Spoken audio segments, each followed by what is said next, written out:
నీ అవ్వ ఇంటికి చుట్టాలొచ్చే ఇంత కౌస్ అన్నదేకుంటే ఎట్లా గుడ్లు వండి పెడితే ముఖం చూస్తారాయే పోని మటన్ తెద్దామంటే కిలోకు 1000 రూపాయలు ఏ సప్పుడు కాకుండా ఇంత చికెన్ తెస్తే కథం అని అనుకుంటారు.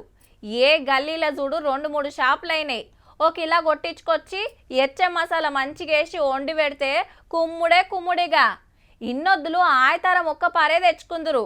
ఇప్పుడు ఆరానికి 2-3 మాటలు కాబట్టే ఇదంతా నిన్నటిదాకా. ఇవాళ పరిస్థితి ఇగో గిది. చికెన్ సెంటర్ తెరవలేదు, కోడిబూరు వీకలేదు, మొద్దు కొట్టలేదు.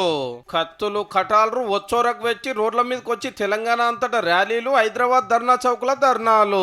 మార్జిన్ పెంచాలనే డిమాండ్ తోటి షాపులు బంద్ పెట్టి లడాయి అందుకున్నారు. ఈ మార్జిన్ ఇంతకు ముందు 20-25 రూపీస్ ఉండేది. గత 3 నెలల నుంచి మాకు ఈ మార్జిన్ అది తగ్గించుకుంటూ లాస్ట్ కి 4 రూపీస్ మార్జిన్ కింద పడేసి తీసుకొచ్చారు. పేపర్ రేట్ డిసైడ్ చేసేది వాళ్ళు, మేము కాదు. మాకు వచ్చేది 360 రూపాయలు పెరిగినా అదే మార్జిన్ ఉంటుంది, 400 రూపాయలు పెరిగినా మాకు అదే 26 రూపాయల మార్జిన్ ఉంటుంది. 1000 కోట్లు మాకేం రావు. ఇది మా పూలదండ కాదు, ఊరితాడు. ఇది గత 6 నెలల నుంచి మార్జిన్ లేక మమ్మల్ని ఇబ్బంది పెడుతున్నాయి. ఇప్పటికి మాకు ఇది ఒక్కటే గతి ఉంది.